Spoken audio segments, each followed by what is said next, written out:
everyone, this is Bev from Art by Bedell here today with you. Thank you for joining me. Thank you for joining me all month and for all the kind comments and the likes and becoming followers. If you haven't become a follower yet, please do so. Hit subscribe, leave messages, likes.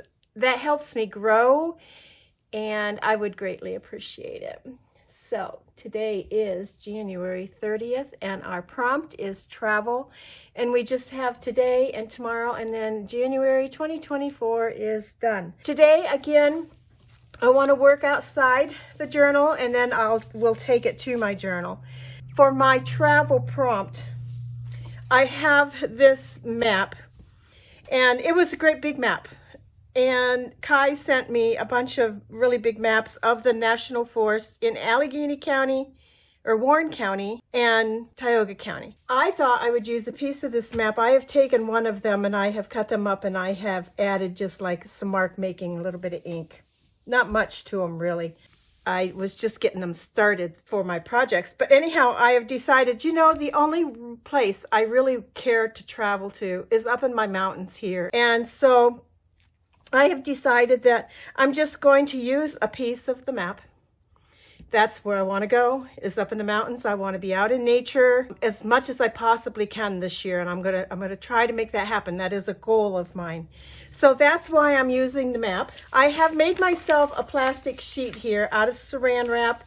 I have taped it down with masking tape, and I have a piece of just plain wrapping paper tissue that I want to use to take these leaves that I found out the other day and encase them in this and make some paper with my leaves. As of yesterday, like yesterday, this is not something I've done before. I just wanted to play. I want to take these leaves. I have some Elmer's School glue. I have a little dish. I'm going to pour some of this in. And what I'm going to do is to take the glue and I'm going to glue the leaves down.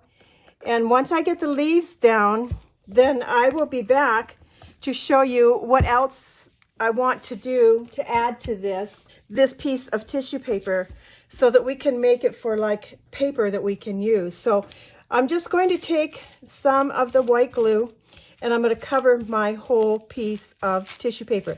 Now, the reason behind having the plastic is that this should peel up when it's done from the plastic. I should be able to remove it from the plastic and not have it tear.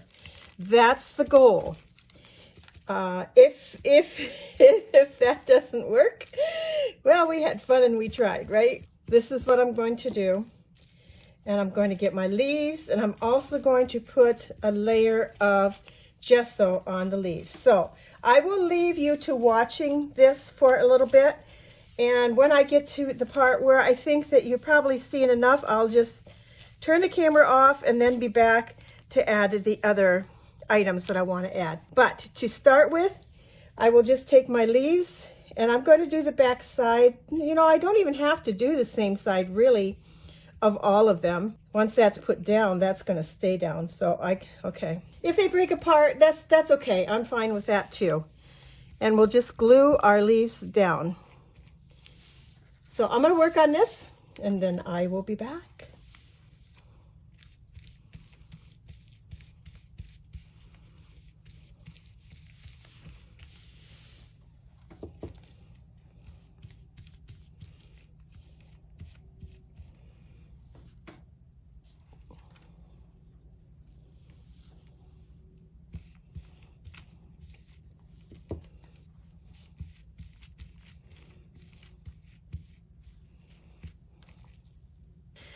All right, so I have added onto here all the leaves that I wanted to use, and I think they're all down securely, pretty securely here, I hope. I guess time will tell. And next I want to grab from like my paper. So I have this really fragile dictionary paper, and I thought like pieces of that would look really cool in here. So I'm just going to lay some of that down in like random places, and it can overlap the leaves. That's okay.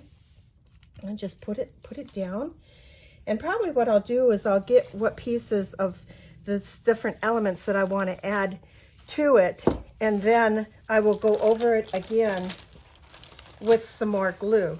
I have some green mulberry paper here.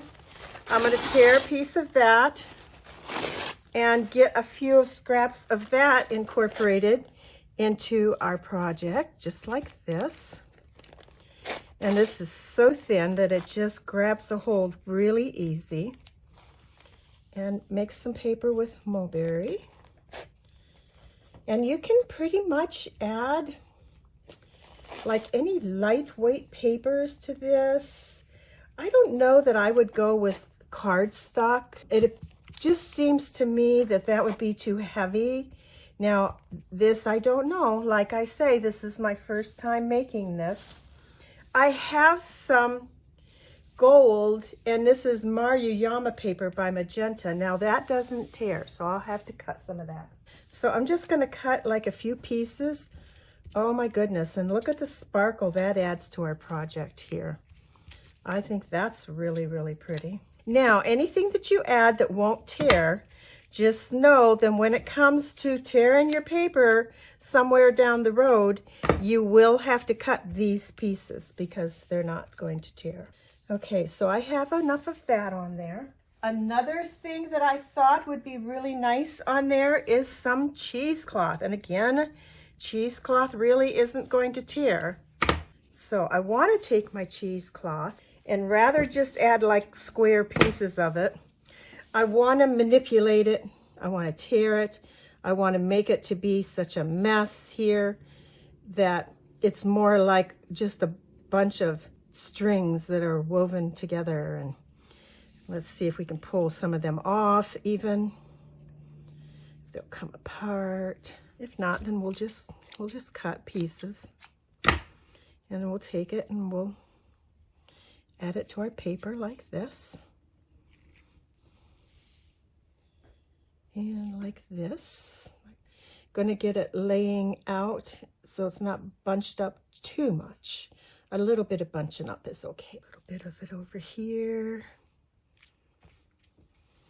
Some more cheesecloth. Now this would have been pretty if it was dyed or a color or just with coffee.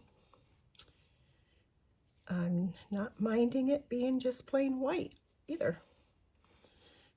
Put some strings right up there like that.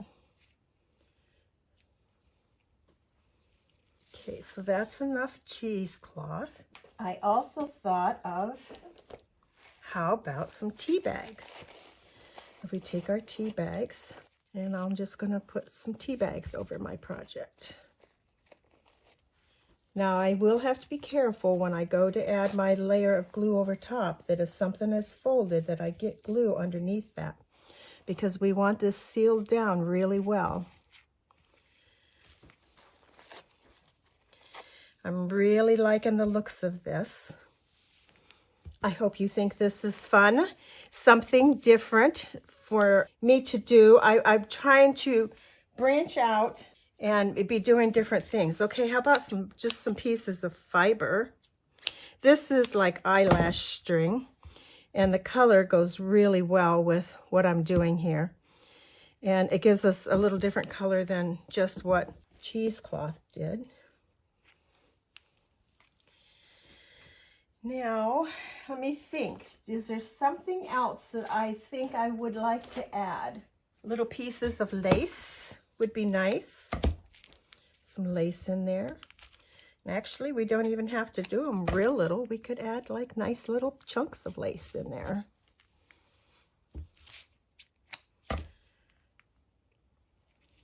And then we have some of that mesh ribbon from Dollar Tree. We can manipulate that and get that a little bit more ragged.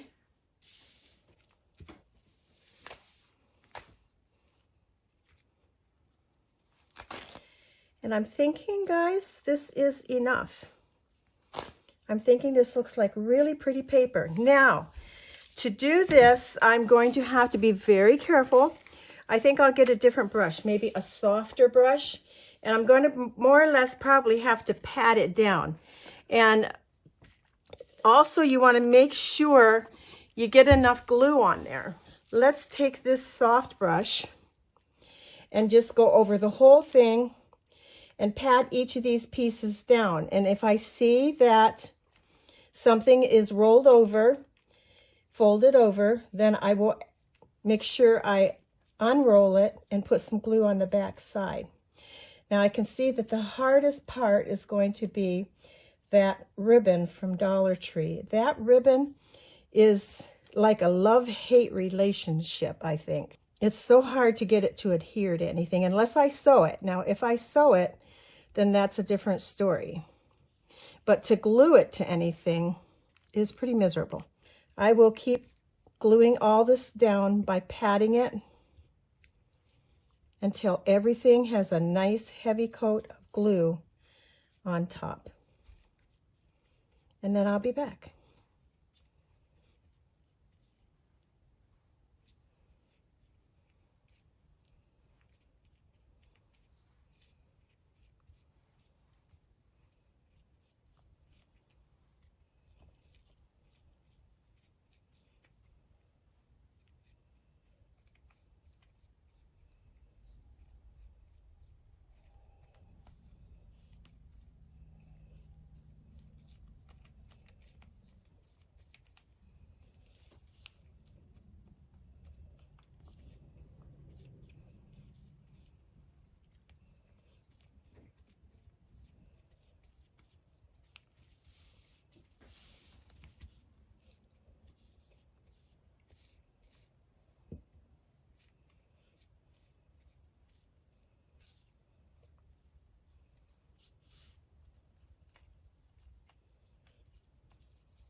All right, I have this very heavily coated with some of my Elmer's school glue.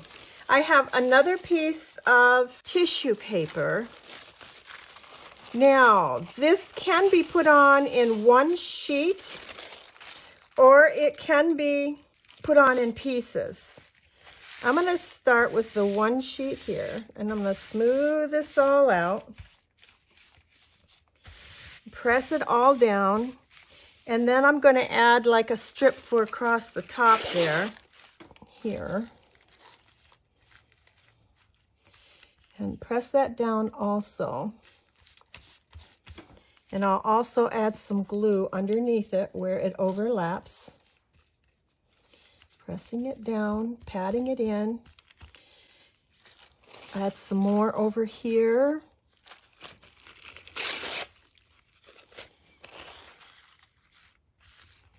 And adding more glue where it overlaps.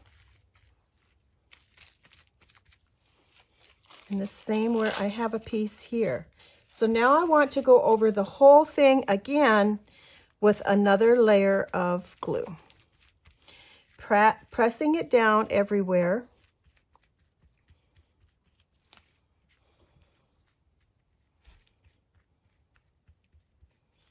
And if it wrinkles, that is even better.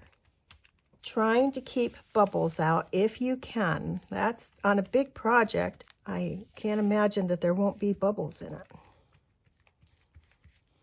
So I need some more glue.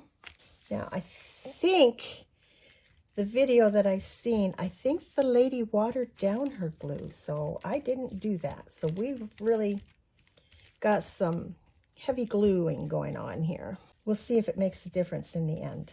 All right, so I have this all covered.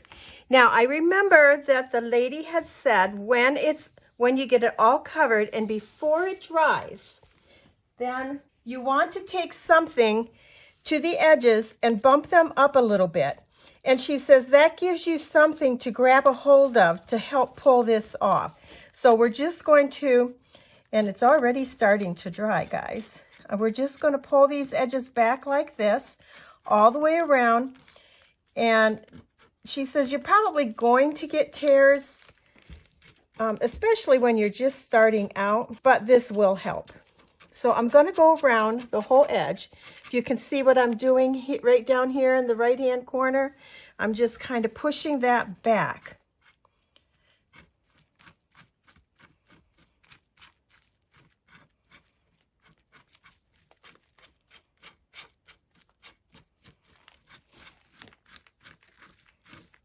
All right, so this I'll take and I'll set aside. And another one of the reasons for putting it on a piece of plastic like this is obviously so that it doesn't stick. But the second thing is if underneath your plastic is a piece of paper, you can pick it up and move it and let it dry somewhere. So I'm going to take this, I'm going to set it aside, let it dry, and we'll see what we can do in our journal.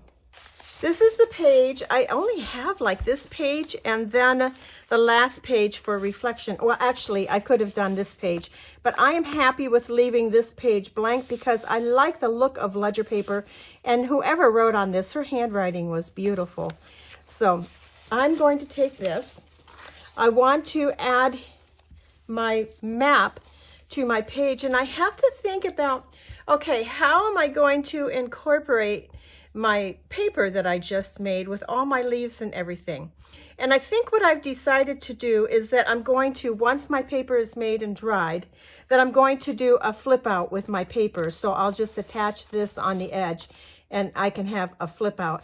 And it's going to be kind of like a translucent type thing. Now, obviously, you're not going to be able to see through the leaves and some of the other things that were put on, but it also is not going to be a solid piece of paper like this where you can't see through it. So that will be really cool folded over our map. I want to first off glue our map down. I'm just going to use some of this school glue because I have some of that still out. My brush hasn't been cleaned yet, so this is a good time to use some of this up. I'll put it back in my jar if need be, but it's out. Let's use it, right? So there we go.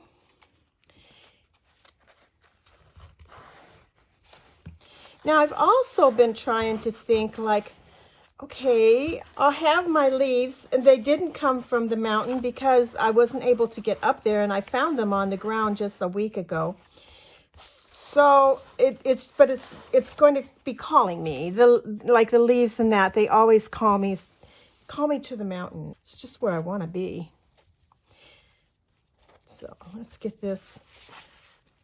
It needs a little bit more persuasion to glue down, so I'm going right over the top of it. I don't want any edges of it sticking up here.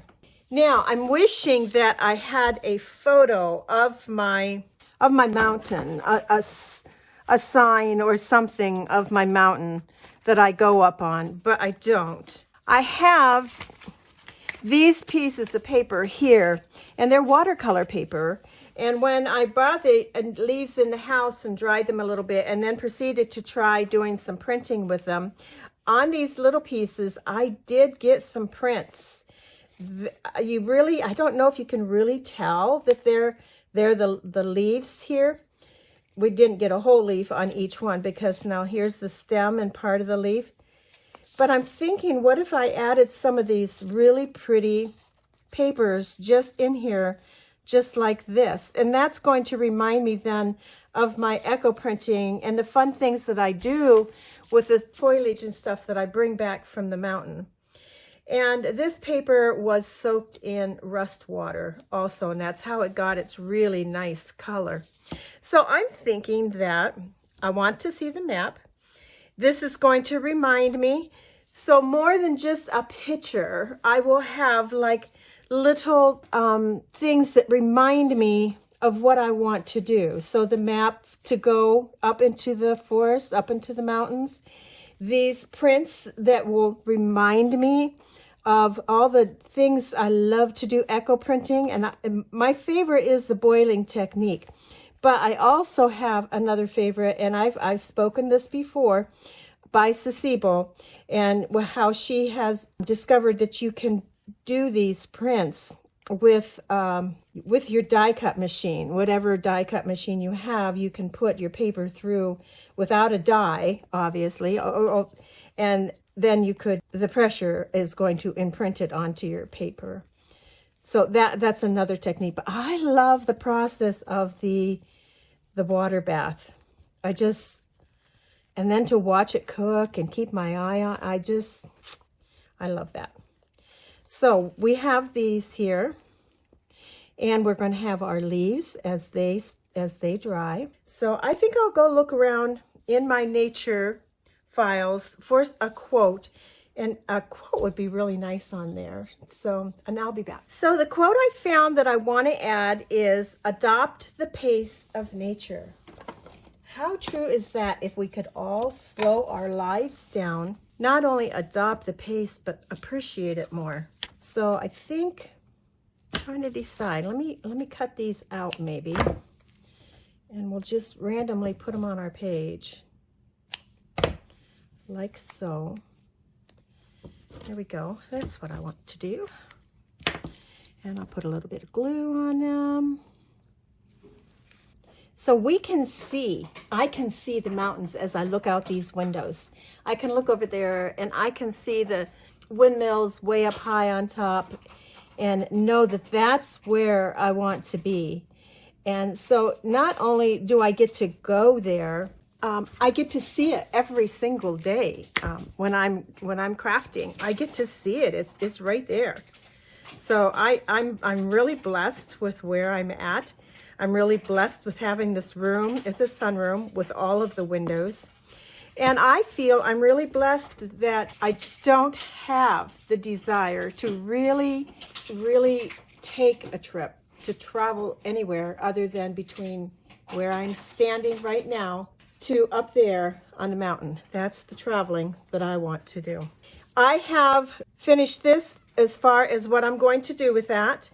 I'm going to go clean up my mess, and then when that page dries that we just created, then I'll be back to make the flip out. This was the first time I did this, and I am in love. I'm in love with the results of this. What a wonderful way to use up your leaves after you've done some printing with them. I mean, preserve them right in between all of this glue and then all the goodies that we added to it. Look at that. Now, this isn't 100% dry. I don't have that kind of patience.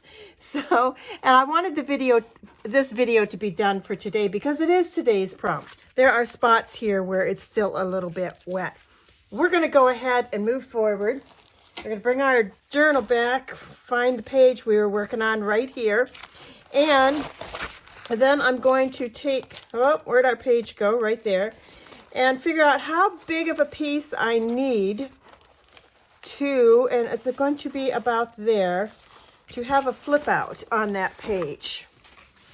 Now, as I have stated, as I was making it, with the things that I was adding to it, I highly doubt this is going to be rippable. So I'm just going to go ahead and cut it with my scissors. Now, if I had a pair of deco edge scissors, I might think about looking into getting a pair of those. All right, bring our page back one more time, and let's get the length that we want, which is about there. This will make some really cool collage fodder. I can just see it, using it on snippets and belly bands, and yeah, look at that. How nice is that? That'd be really nice on a belly band, or how about a journal card? Look at that. Yep. So save your scraps of everything, guys, and make some night paper. So I'm going to use this edge that I cut because this is the outside edge. Oh, and did I say it pulled off my paper like really easy? It just pulled right off. This is a really good idea. So remember to crumple up your edges so that you have something to grab a hold of when you go to pull it off. But here we go. I'm just thinking that's kind of white. I wonder if it would take like some Distress Oxide ink. Well, yes, guys, it does. So we just take it and put that on there and get rid of some of that whiteness. Oh yeah. And it even makes some of this other stuff highlight. So yeah, I would go ahead and I would rub my finger over it and smear it out a little bit. But it is taking it. I don't think it's going to just rub right off. And if it does, add some more. This is easy as that. Just add some more. I really like what it's doing to the wrinkles in here, that it's really just adding, making that texture from the wrinkles pop. I'll show that to you in just a second. Let's get all this edge here done. Yeah, so for a grungy journal, I think we want to ink up this white a little bit and grunge it up and really make it look like it fits in our journal, right? Not that there's anything wrong with white. There is absolutely nothing wrong with white. It's just that for my journal, I would prefer to color some of that white up. So now, this is what it looks like. And look at all those hills and valleys from the wrinkles. Yep. Here's the back side. So that's going to fit in so much nicer to our journal, like that. And I'll make a hinge by folding it over just a hair. Probably about 1/2 inch is what I'm folding it over here. Now I can glue that down. I could staple it. Instant gratification is a stapler. You don't have to wait for anything to dry. And go on there like now. Now what's on the other side? So I probably, well, it wouldn't mind. It wouldn't mind at all if that was over onto the other side like that. What do you think? I don't think that looks bad at all on that side. And it's not blocking anything. So I think I will just glue that down and then it can open up like this. Otherwise, we could take our hinge and put it on the inside like this. And then it would show here like this, which is not bad either. Either way really is good. You could also leave your hinge flat like this and put your staples down through, and then it'll open up like that's what I want to do. That's it. That's it. So I've got to find my stapler. Here it is. I want instant gratification at this point here. So I'm going to take it, line it up where I want it, and put my staple probably as fairly close to the fold as I can. And I'm going to put, I think, 3 in here. We'll see after I get 3 on if that's enough. And then it opens up just like this. Yes, that's enough. Oh, I do like the staples. So our next question is, do we want a focal point on this? Do we think these pieces hanging down in are too close to the spine? You know what? The most that's going to happen is they're going to get wrinkled up a little bit more. So what, right? I have this piece of paper. I mean, I could cut out that leaf and add it on. I don't know that it's a nice enough print to do that with, so I think I'll just leave it. I'm going to leave this. I'm very happy with this. I want to see this. I mean, that's the first time I did it, so I don't want to hide it, right? So there we go. There's our page in our journal for travel. I'm going to travel from where I'm standing here over to those mountains and get out in the woods and get some more ideas for plants. And most of all, I'll get inspired out there. I'll be relaxed out there. The tension all goes away when I'm out there. It's just quiet and peaceful, and I love it. So thank you for joining me again today, and we shall see you tomorrow for the last prompt of 2024 Junk Journal January, which is reflect. Have a great day, guys. Bye now.